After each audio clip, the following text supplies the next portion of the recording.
तो hi friends, welcome है आप सभी का। इस वीडियो में हम लोग इंडियन नॉलेज सिस्टम का पूछा हुआ क्वेश्चन पेपर देखेंगे। ये 25-29 सेशन का क्वेश्चन पेपर है। ठीक, 25-29 सेशन। कौन सा यूनिवर्सिटी? भैया रांची यूनिवर्सिटी का। क्या बात कर रहे हैं, हम लोग का तो एग्जाम नहीं हुआ है तो ये पेपर कहाँ से लीक हो गया? नहीं, पेपर लीक नहीं हुआ है। सुनिए बात को। आपका एक यूनिवर्सिटी है, आप ही का रांची यूनिवर्सिटी का एक ब्रांच है, नीलांबर पीताम्बर यूनिवर्सिटी पलामू। ठीक, और ये रांची यूनिवर्सिटी के सिलेबस को पढ़ाकर ये यूनिवर्सिटी चला जाता है। ठीक, तो नीलांबर पीताम्बर विश्वविद्यालय पलामू, जो कि पलामू गढ़वा और लातेहार जिले में ये यूनिवर्सिटी है, ये 2009 में रांची यूनिवर्सिटी से ही अलग हो गया, लेकिन सिलेबस रांची यूनिवर्सिटी का ही उपयोग करता है। ठीक है, इसलिए उनका एग्ज़ाम हो चुका है 25-29 सेशन का, वही पेपर मैं आपको दे रहा हूँ। ठीक है, क्या भैया सिलेबस अंतर नहीं? अरे सिलेबस है ही नहीं उनका, रांची यूनिवर्सिटी के ही सिलेबस से वो लोग पढ़ते हैं। ठीक है, तो आप ही के सिलेबस का समझ लीजिए कि एग्ज़ाम 25-29 सेशन का हुआ है। समझे? तो चलिए दिखाते हैं। ये पेपर था 50 मार्क्स का, टाइमिंग वही 90 मिनट। ओके, और क्वेश्चन एक साइड में हिंदी एक साइड में इंग्लिश आया था। चलिए मैं आपको क्वेश्चन आंसर दिखाता हूँ। और 50 क्वेश्चन है, साथ में आंसर भी हैं। और आज का वीडियो शुरू करने से पहले मैं आपको ज्ञान सागर ऐप के बारे में स्टार्टिंग में ही बता देता हूँ। ठीक है, क्योंकि आप लोग लास्ट तक बोलते हैं कि भैया पहले ही ऐप के बारे में बता दीजिए। ठीक है, लास्ट में बहुत सारे बच्चे नहीं देखते हैं ना, तो फिर बाद में बोलते हैं। तो ये ऐप में सारा पीडीएफ है, वो पीवाईक्यू जो अभी दिखाई वो भी। ऐप का नाम है ज्ञान सागर। इस ऐप का लिंक आपको वीडियो का डिस्क्रिप्शन बॉक्स में मिल जाएगा। प्ले स्टोर में भी अगर आप सर्च करेंगे ज्ञान सागर तो ये ऐप आपको आ जाएगा। ठीक है, सबसे ऊपर में ऐप को इंस्टॉल कर लेना है। इंस्टॉल करने के बाद आपका ऐप ओपन होगा, बिरसा मुंडा का फोटो आएगा और ऑटोमेटिकली यहाँ आके रुक जाएगा। अब आपको क्लिक करना है यहाँ पे क्रिएट एन अकाउंट, इस पर आपको क्लिक करना है। ठीक है, इस पर जैसे ही क्लिक करेंगे क्रिएट एन अकाउंट पे, तो आपका ऐप आपका नाम और फ़ोन नंबर पूछेगा। यहाँ पे अपना नाम फ़ोन नंबर डालिएगा और क्रिएट एन अकाउंट पे फिर से क्लिक करना है, क्रिएट एन अकाउंट। इस पे जैसे ही क्लिक करेंगे फ़ोन पे ओटीपी आएगा, ओटीपी को डालिएगा, ऐप खुल जाएगा। अब आपका ऐप ओपन हो गया। अब आपको क्या करना है भैया? तो अब आपको यहाँ पे ऑल कोर्स में क्लिक करना है। ठीक, ऑल कोर्स में क्लिक करने के बाद क्या होगा? तो यहाँ पे सभी यूनिवर्सिटी का कोर्स आ जाएगा। यहाँ से आपको रांची यूनिवर्सिटी का कोर्स लेना है। ये 60 रुपया का कोर्स है, सिर्फ 60 रुपया में 4 साल कंप्लीट ग्रेजुएशन का यहाँ पे कोर्स दिया जा रहा है। देखिए यहाँ पे लिखा है this course is valid for 4 year. ठीक, और बाय नाउ पे क्लिक करेंगे, 60 रुपया कटेगा, आपका ऐप फ्री हो जाएगा। वहाँ पे क्यूआर का भी ऑप्शन है, अगर कोई फ़ोन पे नहीं चलाते हैं तो क्यूआर कोड में किसी को भी पेमेंट करनी बोलिएगा, वो ऐप ओपन हो जाएगा। पेमेंट कीजिएगा ना, वहीं पे सब ऑप्शन है। ठीक है, क्यूआर कोड का भी और यूपीआई का भी। तो स्टार्ट लर्निंग पे क्लिक कीजिएगा। क्या होगा इससे? इससे आपका ऐप खुल जाएगा। अब आप सेमेस्टर 1, 2, 5, 6 जो भी देखना है देखिए, 7, 8, सेमेस्टर 6 पे क्लिक करना है, 6 पे कीजिए। फिलहाल आपका 1 पे एग्ज़ाम है तो 1 पे क्लिक कीजिएगा। क्लिक कीजिएगा, इस तरह से आप में आ जाएगा एमडीसी पेपर, एईसी पेपर, सैक पेपर, भैक पेपर, आईकेएस पेपर। मान लीजिए आपको आईकेएस का पेपर देखना है, इस पर क्लिक कीजिएगा। अब यहाँ पे जितने भी कंटेंट डाले हैं, सिलेबस यूनिट 1, 2, 3, 4, फिर आएगा यूनिट 6 के बाद पीवाईक्यू है। व्यू पे अगर आप क्लिक करेंगे तो आपका ऐप ओपन होने लगेगा इस तरह से, और ओपन होने में ज़्यादा टाइम लगेगा तो इस तीर के निशान पे क्लिक करेंगे, ये आपका डाउनलोड हो जाएगा पीडीएफ। उसके बाद देखिए वही पीवाईक्यू जो भी मैंने दिखाया ये खुल गया है यहाँ पे। ठीक, अब आप पढ़िए। डाउनलोड करना है तो इस तीर के निशान पे क्लिक कीजिए, आपके फ़ोन पे डाउनलोड हो जाएगा।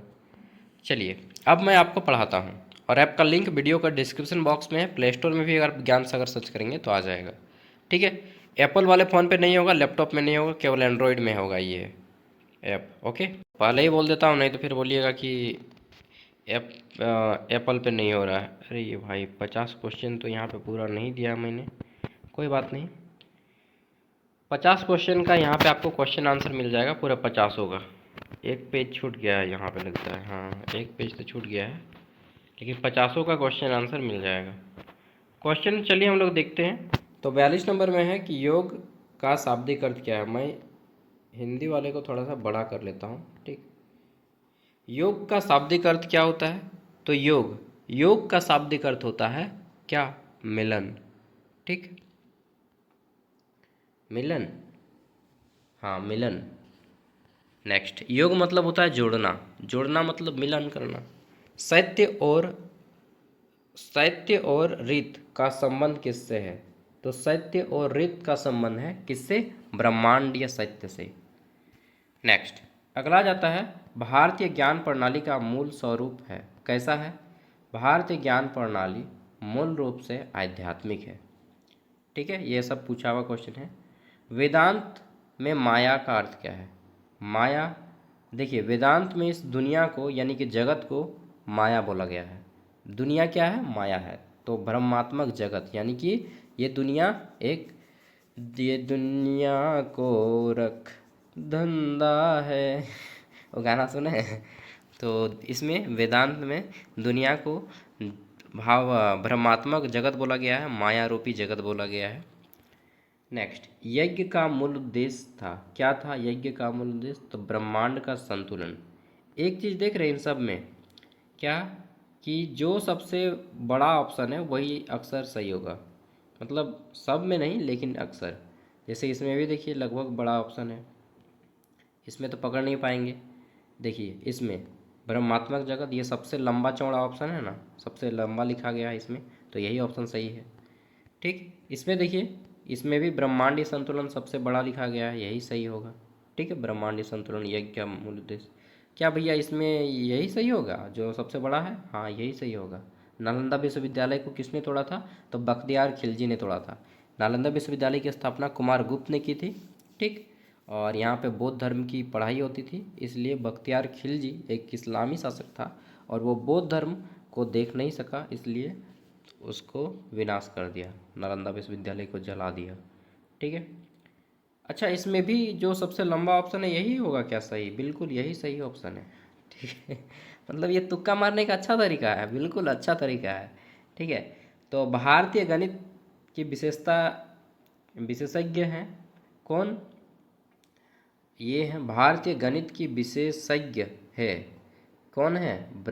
क्या नाम है यार, आर्यभट्ट। ठीक है, और दशमलव प्रणाली की देन है उनकी, तो दशमलव प्रणाली यहाँ पर राइट आंसर हो जाएगा। अच्छा इसमें एक सबसे लंबा ऑप्शन यही है, तो यही सही है, बिल्कुल यही सही है। आत्मा को उपनिषदों में क्या कहा गया है? आत्मा को उपनिषद में क्या क्या क्या है? ब्रह्म ज्ञान का अंश, यहाँ पे ब्रह्म का अंश लिखा है, तो पूरा हो जाएगा। आत्मा में उपनिषद को ब्रह्म के ज्ञान का अंश बोला गया है, ऑप्शन सी। नेक्स्ट आगे देख लेते हैं अगला, उपनिषद का केंद्र विचार क्या है? उपनिषद का केंद्र विचार क्या है? कर्म, राजनीति, ब्रह्म ज्ञान या समाज? तो ब्रह्म ज्ञान इसका राइट आंसर हो जाएगा। ओके, नेक्स्ट आगे देख लेते हैं, गुरुकुल प्रणाली का मूल आधार क्या है? तो जो सबसे लंबा ऑप्शन है वही सही उत्तर होगा, गुरु शिष्य संबंध। ठीक है, तो आप बोलिएगा हम फिर पढ़ेंगे क्यों जब सब तुक्का मार के ही सही कर लेंगे, और हो ही जा रहा है सही। पढ़ना है इसलिए ताकि थोड़ा बहुत नॉलेज हो जाए। ठीक है, क्योंकि हमेशा तुक्के के भरोसे नहीं ना रह सकते। मानते हैं कि 50 गो में 25 गो तुक्का आप मार लीजिएगा, लेकिन ज़्यादा मार्क्स लाना है आपको। ठीक है, चलिए, धर्म का व्यापक अर्थ क्या है? धर्म का व्यापक अर्थ लंबा वाला ऑप्शन, यानी कि कर्तव्य और व्यवस्था। धर्म हमें कर्तव्य और व्यवस्था, नैतिकता सिखाती है। नेक्स्ट, स्वराज की अवधारणा किस पर आधारित है? तो स्वराज की अवधारणा राजनीतिक शक्ति होगा भैया, यहाँ पे गलत होगा, यहाँ पे हो जाएगा आत्मनियंत्रण। ठीक है, ये राजनीतिक विज्ञान नहीं है, ये इंडियन नॉलेज सिस्टम है, फिलॉसफी दर्शन टाइप से, थोड़ा सा धार्मिक। तो धार्मिक तरह से आपको ऑप्शन का टिक लगाना होगा। आत्मा का नियंत्रण, स्वराज मतलब मेरा राज, मेरे आत्मा का राज। ठीक है, मेरे इच्छाओं का राज। आयुर्वेद में ओजस का अर्थ क्या है? ओजस का अर्थ होता है जीवन शक्ति, ऑप्शन बी लंबा वाला ऑप्शन। ठीक है, नेक्स्ट आगे देख लेते हैं, वेदों का प्रमुख विषय क्या है? अरे भैया आपको बताना नहीं होगा, हम जान गए हैं, यही वाला होगा, वही है आध्यात्मिक ज्ञान। तो वेदों का प्रमुख विषय क्या है? आध्यात्मिक ज्ञान। नेक्स्ट आता है, द्वैत दर्शन का संबंध है किससे है? तो माधवाचार्य से है। माधवाचार्य को द्वैत दर्शन के प्रवर्तक कहे जाते हैं, और अद्वैतवाद के आदि शंकराचार्य। ठीक है, और विशिष्टिक दर्शन के प्रवर्तक कौन है? विशिष्ट अद्वैत के प्रवर्तक कौन है? रामानुज, माधव या कपिल मुनि या शंकर? शंकर हैं अद्वैत वेदांत के प्रवर्तक। ठीक। माधवाचार्य के बारे में अभी हम लोगों ने देखा है कि वे द्वैत दर्शन के माधवाचार्य। कपिल मुनि नाट्य शास्त्र के जनक हैं। ठीक है। और नाट्य दर्शन इनका है सांख्य दर्शन कपिल मुनि। रामानुज क्या है? तो रामानुज इसके राइट आंसर हो जाएंगे विशिष्ट द्वैत। ठीक है, रामानुज ऑप्शन बी। नेक्स्ट आगे देख लेते हैं। ब्रह्म सत्य जगत मिथ्या, यानी कि ब्रह्मा ही सब कुछ सही है, सत्य है, बाकी सब कुछ दुनिया असत्य है, झूठा है, माया है, ठीक है, जादू है। ये किसने कहा? आदि शंकराचार्य। ठीक है, ऑप्शन बी इसका राइट आंसर हो जाएगा आदि शंकराचार्य। आगे देख लेते हैं। नेक्स्ट क्वेश्चन आ जाता है 25 नंबर। भारतीय शिक्षा का लक्ष्य था, क्या था? तो बड़ा वाला ऑप्शन इसका सही आंसर हो जाएगा, यानी कि व्यक्तित्व का समग्र विकास। ओके। अर्थशास्त्र का केंद्र विषय था, क्या? तो जो बड़ा वाला ऑप्शन है राजनीति और अर्थव्यवस्था। क्या सच बताइए भैया, इसको टिक लगा के हम सही कर सकते हैं? हाँ यार, सही कर सकते हैं। नहीं होता तो फिर मैं क्यों बताता? अब यहाँ पे बोलिएगा, यहाँ पे तो टिक नहीं लगा पाएंगे क्योंकि सब एक जैसा है। त्रिपिटक किस धर्म से संबंधित है? तो बौद्ध धर्म से 3 गो पिटक है, सूत पिटक, विनय पिटक और अभिधम्म पिटक। ये किताब है, तीनों किताब का नाम है। सूत पिटक एक किताब का नाम है, एक किताब का नाम है विनय पिटक और एक किताब का नाम है अभिधम्म पिटक। तीनों को एक साथ मिला के क्या बोला जाता है? तो त्रिपिटक कहा जाता है। ठीक है। नेक्स्ट, स्मृति ग्रंथ का आधार क्या है? तो स्मृति ग्रंथों का आधार है आपका वेद। ठीक, यहाँ पे बड़ा वाला ऑप्शन काम नहीं देगा। अगर काम दे देता तो हर आदमी तुक्का ही मारता, फिर पढ़ाई लिखाई छोड़ देता। ठीक है, तो यहाँ पे क्या हो जाएगा राइट आंसर हमारा? वेद हो जाएगा। ओके, आगे देख लेते हैं। नेक्स्ट क्वेश्चन, या थक जाते हैं। क्वेश्चन है हमारा, श्रुति का अर्थ क्या है? श्रुति मतलब होता है सुनना। अच्छा, इंग्लिश में भी कभी कभी देख लीजिएगा, श्रुति मीन्स, अच्छा वही है ना, श्रुति मतलब होता है सुनना, तो सुना हुआ ज्ञान हो जाएगा, सुना हुआ ज्ञान, ऑप्शन बी। नेक्स्ट, वेदांत का अंतिम लक्ष्य क्या है? तो मोक्ष की प्राप्ति। ठीक है, मोक्ष किसे कहते हैं? तो जीवन और मरण के चक्र से मुक्ति ही मोक्ष है। अद्वैत वेदांत में जगत को क्या कहा गया है? तो अद्वैत वेदांत जिसके प्रवर्तक हैं आदि शंकराचार्य, और इन्होंने जगत को मिथ्या बोला है, माया बोला है, भ्रम बोला है, जादू बोला है। ठीक है, ऑप्शन बी। आगे देख लेते हैं। शून्यवाद का प्रतिपाद किस बौद्ध आचार्य ने किया? शून्यवाद। ठीक है, तो शून्यवाद का प्रतिपादन किसने किया है? तो नागार्जुन, याद रखिएगा, नागार्जुन ने शून्यवाद का प्रतिपादन किया है। ओके, आगे देख लेते हैं। नेक्स्ट क्वेश्चन, क्वेश्चन नंबर 17, ये सब पूछा हुआ क्वेश्चन है। अहिंसा परमो धर्म, यानी कि अहिंसा ही सबसे बड़ा धर्म है। महात्मा गांधी भी इसे मानते थे, लड़ाई झगड़ा से दूर रहना चाहिए। और ये किससे संबंधित है? तो जैन दर्शन में ऐसा बोला जाता है। अगर आप में से कोई जैन होंगे तो बोलिएगा। जैन धर्म में मालूम है मधु शहद भी नहीं खाया जाता है। जैन धर्म में मशरूम भी नहीं खाते हैं, मीट माछ मछली अंडा तो दूर की बात है। ठीक है, और जैन धर्म में देखिएगा कोई भी आदमी गरीब नहीं मिलेगा, सब अमीर है। ठीक है, विश्व का सबसे अमीर धर्म कौन सा है? जैन धर्म। विश्व में सबसे ज़्यादा मतलब गरीबी उसमें 0% है। जैन धर्म के लोग गरीब नहीं होते हैं, अब मालूम नहीं क्यों नहीं होते हैं। और वो मीट न मछली अंडा कुछ नहीं खाते हैं, लड़ाई झगड़ा भी नहीं करते हैं। अगर आप गाली दीजिएगा तो बोलेगा भैया गाली काहे दे रहे हैं यार। ठीक है, काहे गाली बोल रहे हो भैया। चलिए, और दूसरा आदमी को गाली दीजिएगा, चहर के BDS के बोल के तेरी मेरी करके लात जूता कर देगा ना। तो किसी की मजबूरी का फ़ायदा मत उठाइए, जैन धर्म वाले बहुत अच्छे होते हैं रियलिटी में। तक्षशिला का प्रमुख अध्ययन क्षेत्र था, कहाँ? तो बुद्ध और नीति, बुद्ध कला और नीति, ये ऑप्शन दे दीजिएगा, सही होगा लंबा वाला ऑप्शन। मैक्सिमम लंबा वाला जो ऑप्शन रहेगा, यानी कि जिस ऑप्शन में ज़्यादा वर्ड्स लिखे हैं, वो अक्सर सही रहेगा आपका। ठीक है। नव रस की अवधारणा किससे जुड़ी हुई है? तो नाट्य शास्त्र से जुड़ी हुई है, जिसकी रचना भरत मुनि ने की है। नाट्य शास्त्र की रचना भरत मुनि ने की है और यह नवरस से जुड़ा हुआ है। ठीक है। रस सिद्धांत का विस्तार किस ग्रंथ में है? तो नाट्य शास्त्र में रस सिद्धांत का विस्तार है। ओके, नेक्स्ट क्या है आपका? तो क्या लिखा है जी? ये संहिता, क्या चरक संहिता। चरक संहिता किस शाखा का प्रतिपादन करती है? तो चरक शिखा जो है काया चिकित्सा, काया मतलब शरीर, ठीक है, काया चिकित्सा करती है, शरीर की चिकित्सा करती है। आगे देख लेते हैं। अगला है हमारा ब्रह्मगुप्त का ग्रंथ है।